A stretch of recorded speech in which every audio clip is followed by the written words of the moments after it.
We understand that there has been a plane crash on the southern tip of Manhattan. You're looking at the World Trade Center. We understand that a plane has crashed into the World Trade Center. We don't know anything more than that. We don't know if it was a commercial aircraft. We don't know if it was a private. Remember those who lost their lives and celebrating those who are still among us. We have Mariama James. You literally walked. Yes. Walked back to your place. And when you got back, what did you find?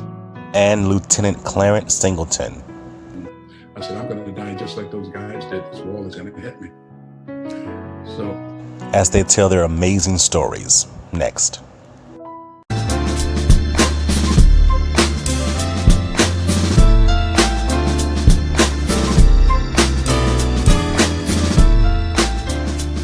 Hello everybody, welcome to the Michael Finkley Show.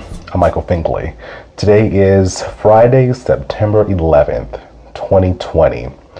If you have not already, please subscribe to our YouTube channel, The Michael Finkley Show.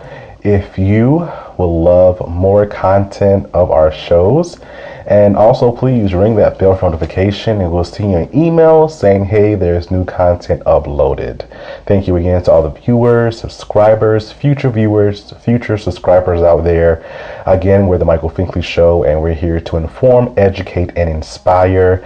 And we're going to bring you stories that you need to hear and that you want to hear as well. Today's show, we're remembering those who lost their lives and we're celebrating those who are still among us from 9/11.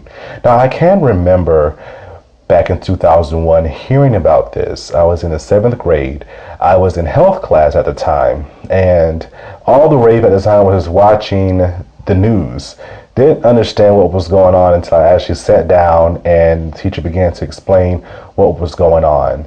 Even though she explained it, really didn't know what was going on until, I got home, and that's all my family was watching. My mom, my grandparents, just watching about it. Everybody was talking about how these planes flew in the Twin Towers.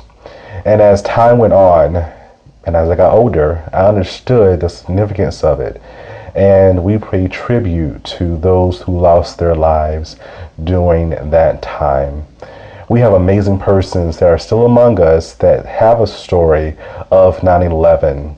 We have Miss Mariama James and also Lieutenant Clarence Singleton.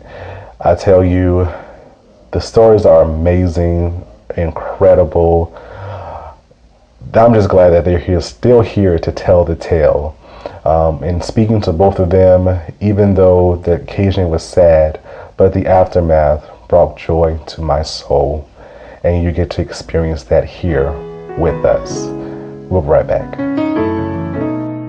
Next, we get to hear the amazing story of Mariama James. We'll be right back. On the next Michael Finkley, Monday, we are celebrating Black authors, and we're chatting with Tequila Hammett, Chio Doris, and Christopher Green as they discuss their writing process, their story concepts, and much more. Don't you dare miss the next Michael Finkley.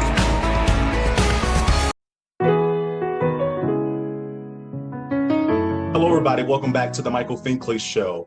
As we remember those who lost their lives during 9/11, we're celebrating those persons who are still with us. And one of those persons with an incredible story is Mariama James. She's with us today. Hello. Hi. How are you? I'm good, thank you. How are you? I'm well. Thanks for asking. Thank you for being with us today. Of course. Glad to be here. Yes, ma'am. Definitely. It's good to see you. You too. So take us back to that day of 9/11, 2001. It was a normal morning for you, correct? You know what? It was a little atypical for me because, because I was almost 9 months pregnant at the time, but I was still working. So I had a habit of arriving at work, sauntering into work, like whenever I finally felt like it, 10, 11, 12. This particular morning, I was at my desk by 7 o'clock in the morning. Wow. I don't know. Yeah, something. Like, how did that happen? Exactly. Something got me out of bed. And from Lower Manhattan, where I live, by 5 blocks east of what was then the Twin Towers, but still is the World Trade Center, I worked in Long Island City. So, you know, I must have been up super early that day, made the drive 16 miles and was at my desk. Mm-hmm. Got bored, went into our engineering department, which had these huge bay windows, you know, like floor to ceiling windows overlooking the BQE and the towers. You could see them behind, you know. So I saw the first plane hit. Before And yeah, before the plane hit, did you sense something was wrong that day, or it was just okay, I'm here at work? it was just I'm here at work, and then it's like, okay, what do you guys that come in early do? Like, what are y'all doing? Right. So I'm like walking around the office, going in different departments, hanging out, basically waiting for my department to start to become come alive and begin work. And while I was in there BSing, as they say, there was what I then thought was an accident. Right, right. So Yeah. when you saw that first plane hit, what was going through your mind? I guess typical New Yorker, and maybe a little bit of being obnoxious too. I thought it was an accident. So I was like, oh my goodness, like the traffic's going to be horrendous and the school buses aren't going to be able to, you know, get in, come through. And so I ran to my desk to call my children's school and say, like, you guys got to close. You know, there was just an accident and it's going to be crazy. You know, you got to get those kids out of there. And they were like, well, we haven't heard anything. So when we do, like, that's when we'll close the school. And Gotcha. yeah. Gotcha. And so what were the next things you heard leading to that? Because you eventually left work. Sometime later, so I ran back into the engineering department then, and I guess by then the second plane had hit. So then it becomes a reality that, well, this isn't an accident. You know, like two planes just don't just crash into a building. That doesn't make sense. So I went back and tried to get my kid's school on the phone again, and I could not. Wow. Yeah, I could not. At one point, very luckily, I did get a call from my daughter's teacher, and I believe my daughter was in kindergarten. She's 24 now, to be 25 in November, but I believe she was in kindergarten at the time, maybe first grade at the most. And her brother, they're 3 years apart. So he'd apparently left his class and went to her class, like to check on her and find her. Yeah, so her teacher called me and said, oh, your son's here. He came to get his sister. And I'm like, oh, thank God. Yeah. Wow. And then I didn't hear from them again. And I'm sitting at my desk and I'm pacing. My boss comes in and he says, why don't you like check into a hotel or something? Like, what are you doing? At this point, it was like 4:30. And I'm like, check into a hotel? Like, are you crazy? I don't know where my kids are. Right. You know, what do you mean check into a hotel? So that's when I finally realized, well, I guess I need to do something. Like sitting here, I was trying to be near a phone, you know, but it wasn't doing me any good to sit there. So I finally went outside and realized that even in Queens, it was like a ghost town, you know. Yeah. Nobody there. Literally, for a majority of the miles from where you were, you literally walked. Yes. Yes. Walked back to your place. And when you got back, what did you find when you got back home? You could barely see. It was just dust everywhere to try to even get through the streets and into my building. And then, of course, we had no power, so I had to walk up the 6 flights of stairs in the dark. And I'm still pregnant. Right. Let's not forget that. Had that going on. Yeah. I don't even know what time it was when I finally arrived home, but I feel like it was like 9:30. And my dad had picked up my kids and they were all there. You know, so that was really like all that mattered at that point, was that, okay, everybody is safe. Before the realities of, okay, we have no power, we have no water. You know, we can't go anywhere. What are we going to do? And how long were you out of power and out of water? We had no phones until February of 2002. Oh my gosh. Wow. Because the power in front of my building, apparently the lines had to be changed to copper or from copper. Like either they were copper already and they had to rip that out and put in fiber optics, or they had been fiber optics and they had to rip that out and put copper. But this whole undertaking took forever. And so we had no power. We had no water or electricity for probably about a month, maybe thinking about it. I don't think it was more than a month.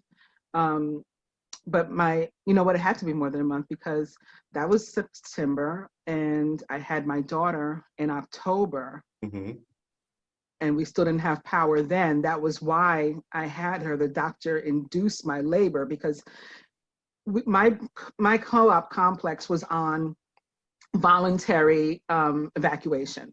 So whereas certain buildings in the neighborhood were on mandatory evacuation, I live in a complex of 9 buildings, 4 of which are 27 stories. We have our own security, blah, blah. So like the city didn't think it was necessary for us to evacuate unless we chose to, because we, you know, we're sort of in this little enclave that was like protected. I guess that was the thought. And actually right next door to us, the military had set up, you know, to whatever they were doing. They, you know, so we could feel safe in that respect. And so my doctor said to me, you know, you live so close to the hospital, since you have a choice, don't leave. Like you need to stay in that apartment because if you go into labor without a phone or anything, you're not going to be able to reach me. And then who knows what's going to happen. So at least the hospital's on generator power, you know, whereas you don't have any. So do that. And that was probably the smartest thing I could have done. Yeah, when I hadn't gone into labor by the 23rd of October, I still hadn't. He induced my labor. Gotcha. So I wouldn't have an accident. Yeah. Oh. And so fast forward to the future, you know that something was, you know, there's a problem with your children. Talk about that. Yeah. So I remembered swallowing like a big gulp of this stuff, I guess dust or whatever, and remembering how it felt and thinking like that's gonna be bad later. Like that's just not gonna be a good thing. Despite what it tasted like and all of that. So when my children began coughing, like constantly all the time, they're coughing, they're sneezing, they're getting, you know, like sinus infections and stuff like that, ear infections, like really, really bad, more so than typical, including like my baby, you know, she wasn't even here yet on 9/11, but, you know, here she was months after she was born with these issues. I'm just like, this isn't normal. So I'm talking to doctors. And at the time, you know, people thought you were crazy if you were saying, like, I think I'm sick from 9/11, or I think my kids are sick from 9/11.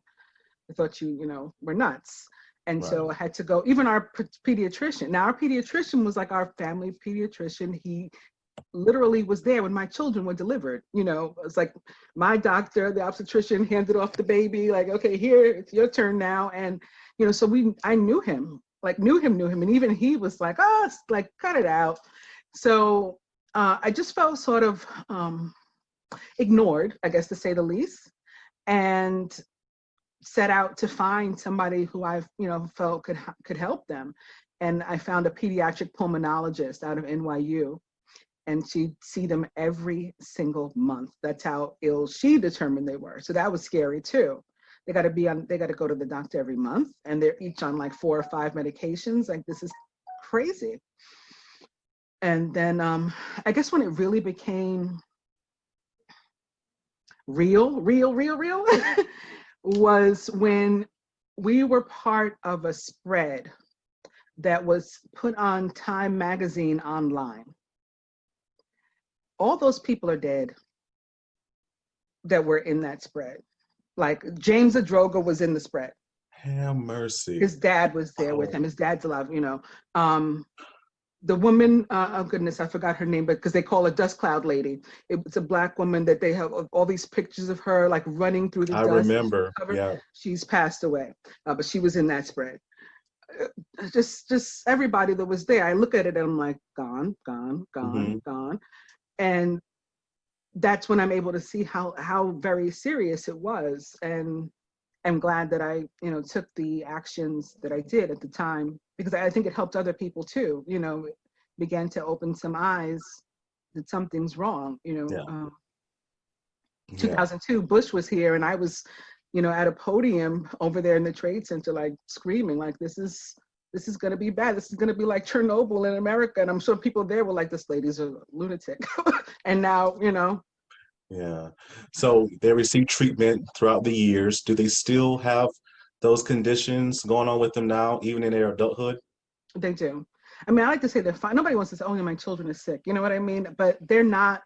They certainly aren't as well as they had been. Even when they were kids, even immediately after 9/11, they were able to do some things that maybe they don't feel comfortable doing now, like in terms of sports and things. My youngest had been part of a baseball team. I was going to say softball, but she was the only girl in the summer baseball leagues. My older daughter liked to play softball. She was on the softball team at her school, the swim team at her school, but then she was on a track team in Washington Heights. Like this, Nike had this big track where they would welcome kids and stuff, and we would go there every Saturday for her. Oh. And eventually they're like one after the other. They'd say, Right. like, I can't do this anymore. So they sort of dropped out of everything. And today I still don't like to say that like they're sick, but I mean, if I'm going to be honest about it, they're all certified with health conditions from the World Trade Center. So that means the NIOSH, the CDC basically has said, yes, you have this condition, that condition from the World Trade Center, as a result of World Trade Center dust. So they each have at least 2 or 3 of those certified conditions, and Okay. continue to get treatment for those. Gotcha. So is still treatment still happening as well? Mm-hmm. Okay. I think it's going to be forever, honestly. Gotcha.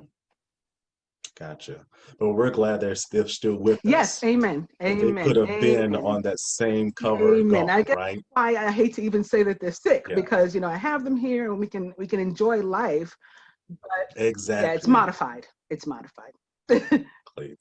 19 years later, Yes, we're yes. still, yeah. Oh my gosh. But that's a positive note. And I thank you so much for sharing your story Thank with you for us. Thank having you. me. Thank you. Thank you. Yes, ma'am. God You bless. too. Coming up, Lieutenant Clarence Singleton shares his story. We'll be right back.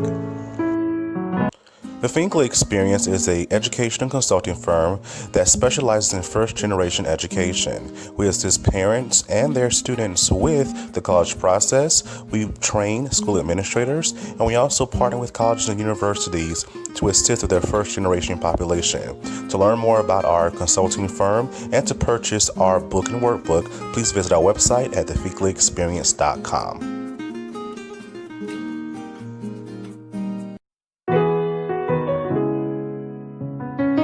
Hello, everybody. Welcome back to the Michael Finkley Show. As we are continuing remembering those who lost their lives within 9/11, well, again, we're celebrating those that are still with us. And one of those persons that are still with us, thank God, is Lieutenant Clarence Singleton. Thank you so much for being on today. You're quite welcome, sir. Thank you. Thank you.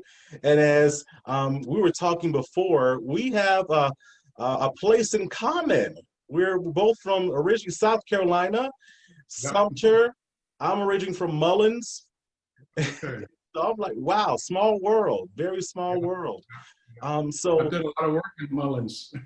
really, Yeah. I get excited because a lot of people don't even know where Mullins is. We're not on the map. If you blink, you miss us. We're that kind of town.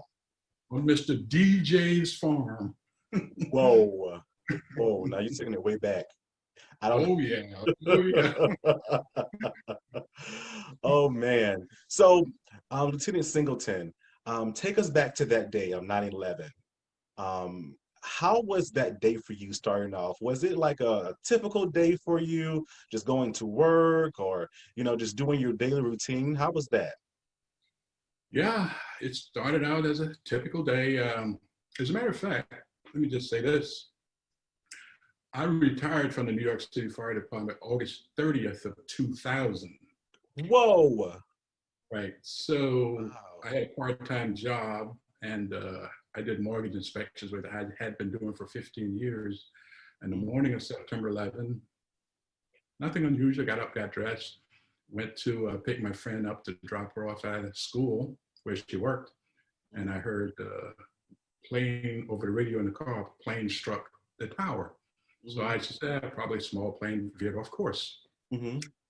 And dropped her off. She went inside of her workplace, and I heard another announcement. So I said, oh, no, something is going on here. So I went back to my house and put on a pair of jeans and a t-shirt similar to the one I'm wearing, and rushed over to the scene. But normal day, beautiful fall morning.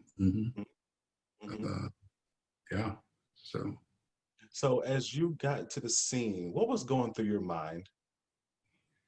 Well, Michael, on the way to I drove as close as I could get to the subway station in Brooklyn. I lived in Brooklyn at the time.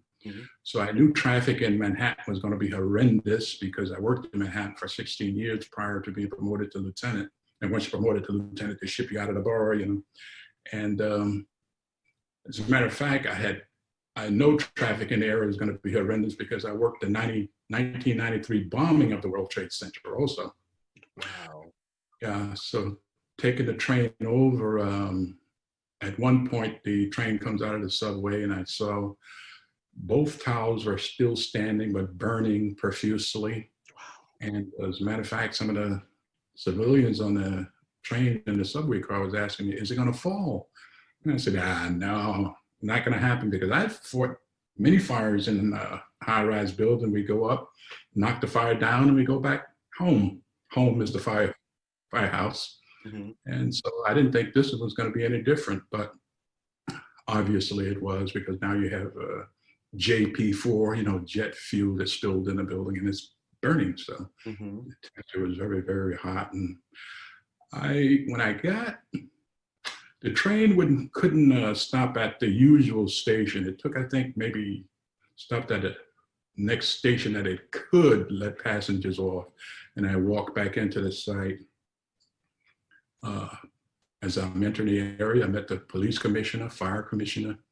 They were leaving, walking away, all covered with dust, but it didn't dawn on me. My brain just wasn't registering anything. Like, hey, Clarence, building just collapsed. Yeah. So when I got close to the scene, it pays to listen to that quiet voice that talks to us. Yeah. Because when I got to the scene, I'm on Church and Day Street, that's DEY Street. And I saw debris all over the place, ladies' purses, shoes, and a thick layer of dust on the ground. And it was like a ghost town. And my intention was to, sometimes the towers line up and one is directly behind the other. So I said, well, maybe I'm only seeing one. So I said, well, maybe the other tower is behind the one I'm seeing. I saw this big pile of rubble, jagged metal, the skeleton of that would be the South Tower. Still nothing over my brain just wasn't recording anything. And nothing in my mind convinced me that a tower had collapsed. Right. So my intention was to walk over to the water side of the buildings, because the water is just several hundred feet away from the towers. That would be the Hudson River. And my intention was just to check in with the chief and tell him, hey, chief, use me any way you need me. I'll take cylinders, oxygen cylinders in for the guys, or whatever you need, I'm here. But as I was approaching the North Tower, that's the one with the antenna, an engine company chauffeur, engine company 211 was there. He was trying to hook up the hydrant to get water. So he asked a civilian to open the hydrant for him and hook the hose to the hydrant. And that caused me to stop and look back, saved my life, really. And when I look back, the civilian, our hydrant wrench is a funny looking little thing. And the civilian was flipping it like he didn't know which end was up. So my inner voice said, open the hydrant for him. So I went back, I opened the hydrant, and I told the chauffeur, When I finished, I put the hydrant on the hydrant wrench on the rig, on the apparatus, because we guard them. My guys lost one once. They're expensive, and I had to do an extensive reporting to the chief. And I looked over at the hose line, and there was a police officer in a suit and a firefighter. They were extinguishing ambulance fires around the perimeter of the building.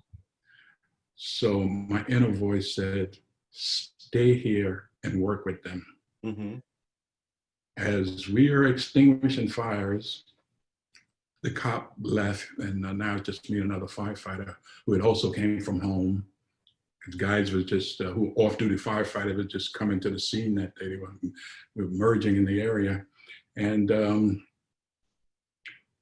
shortly after we started working together, the firefighter that I'm working with, I always took my camera to fires. As a matter of fact, chiefs used to ask me after fire, Clarence, did you get any shots? I mean, I got so many pictures you wouldn't believe.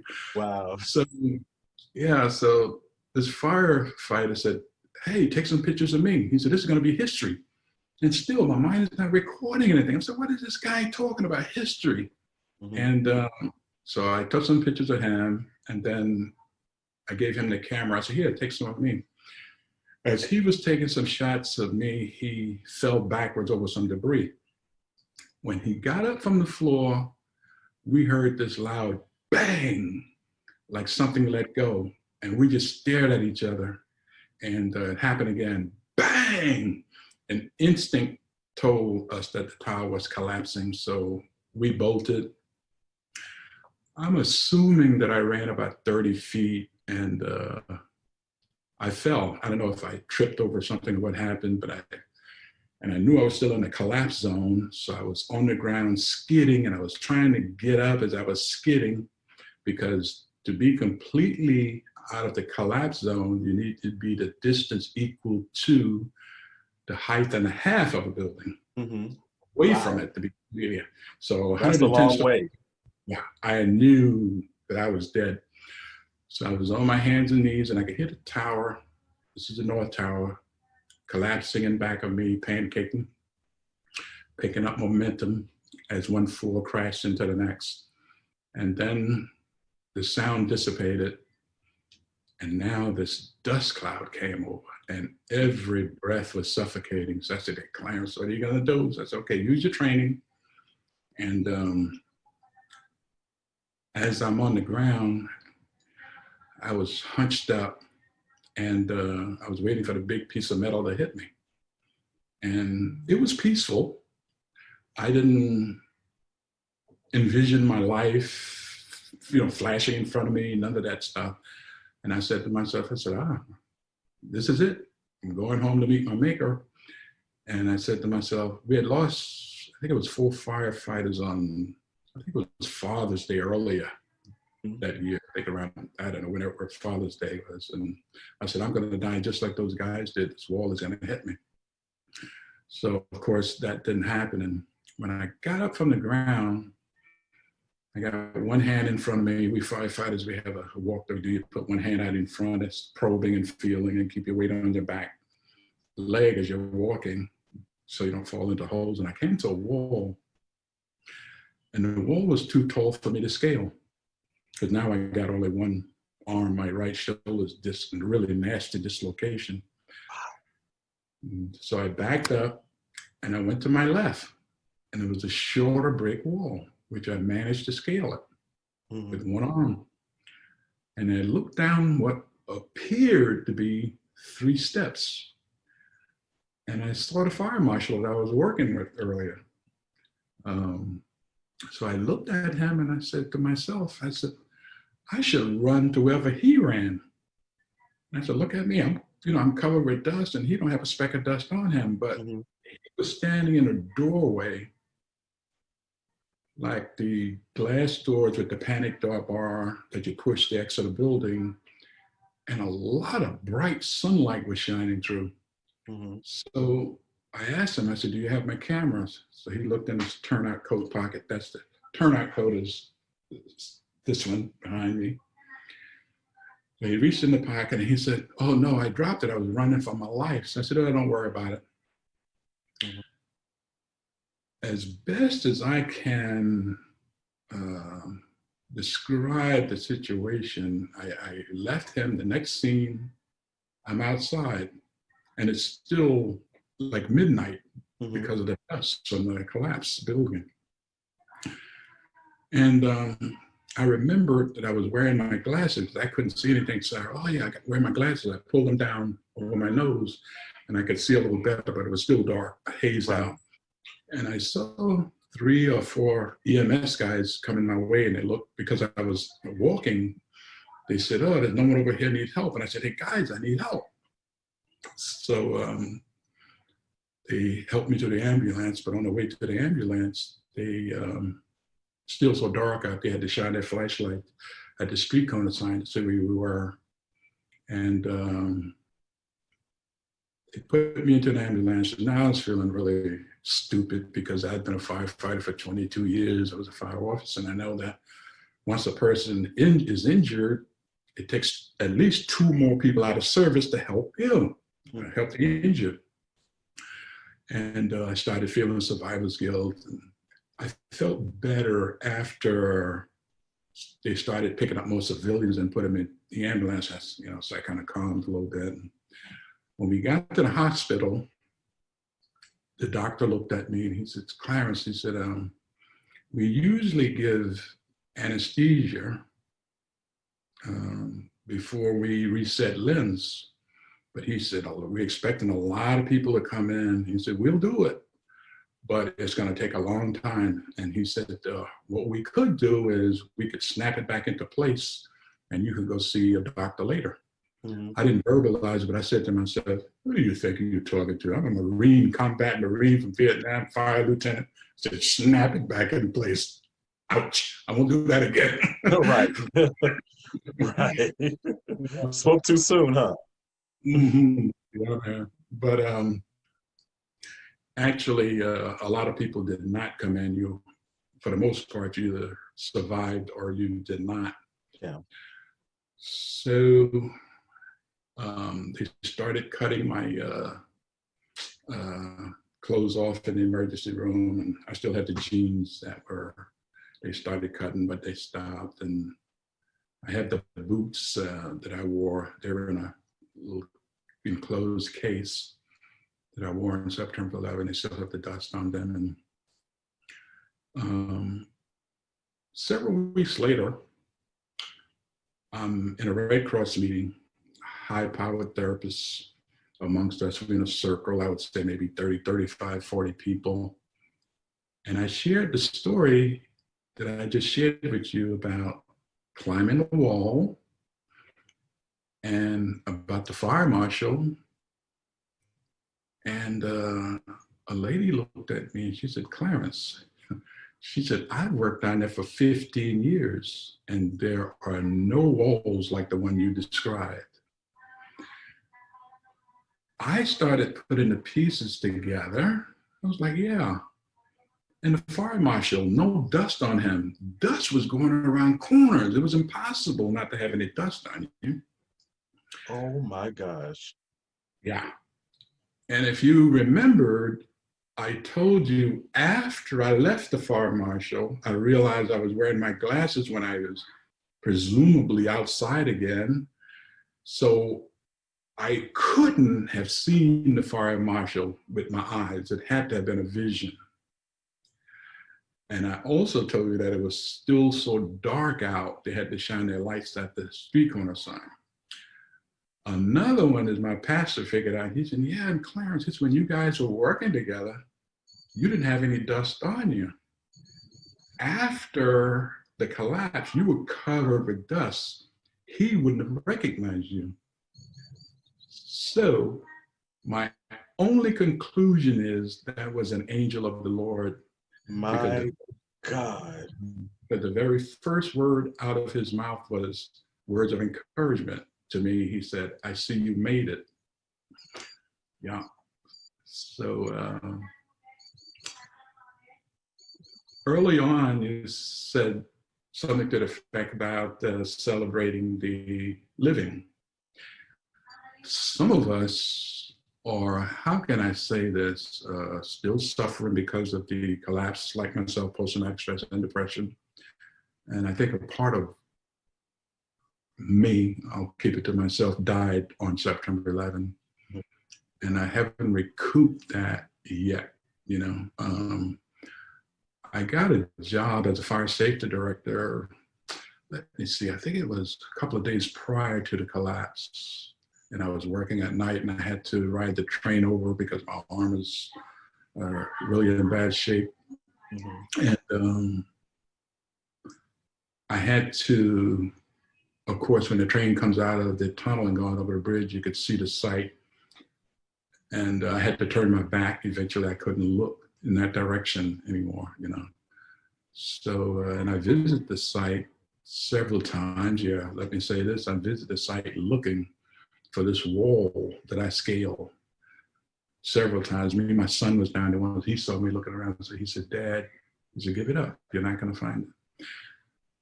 What some of the high powers therapists thinks is when I scaled the wall, when I was wounded in Vietnam, I got in a foxhole after I was hit, and I came out of the foxhole all bloodied. So they don't want to think my mind reverted back to Vietnam on the day I was injured, because some veterans, some combat veterans from Vietnam, they would just walk around. They were in the days, they were walking around just saying their rank, name, and serial number.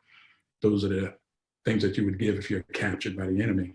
So they were just repeating their name, rank, serial number over and over and over again. But I have no regrets. Wow. No, I have no regrets. And my life has changed tremendously. But you know, Michael, also what I do now is I still, I can't do what I did then, of course, but I still celebrate the day. Yeah. Rectors for the Freedom Flag Foundation. And we caused the Freedom Flag to become Virginia's flag of remembrance for September 11th, so it's official. So we're trying to get it to go nationwide. And if you want to share the information, it's freedomflag.org. Sir, I sure will. So remember, Sure. in fact, is a little copy of the Freedom Flag. And it has 10 elements, and everything here represents something, even the civilians. Everybody that was suffered on 9/11, this police, fire, civilians, everybody's covered. It's 10 elements. We have them on a little card that we pass out when we go speak to schools, etc. And I became a motivational speaker because of this. I all over the place sharing my experience, you know, from the World Trade Center. Yeah, definitely. Whoa. Well, I'm just still in awe. I'm just still in awe of that story, how you were protected, didn't even know you were protected. And that shows to me, still present day, that you still have a mission that you have yet to complete. Yeah. There's someone out there that you still need to talk to and encourage and inspire. Yes, sir. Yeah, all of us have a story, Michael, and we just need to discover what that story is. And, But you know, also after the collapse, I wasn't sure if I was dead or alive because I was so in close proximity to the building. I used to ask my friends, I said, am I dead or alive? I thought maybe I was in something like purgatory. But there's no, Clarence, we assure you, you are alive. And as a matter of fact, I put my story in a book, also theheartofahero.com. My story is there, and most of the stuff that I just discussed with you. Definitely. Yes, sir. And so all that information you gave us is in the description below, and we will share it with all of our viewers. I just want to say to you, thank you so much for your service, because again, you still have more work to do. Yeah. You still have more work to do. Thank you for your story. Thank you. You're quite welcome. Anytime.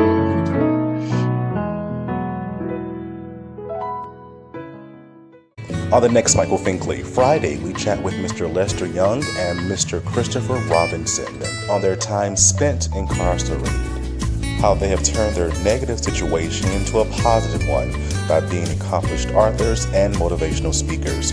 Don't you dare miss the next Michael Finkley.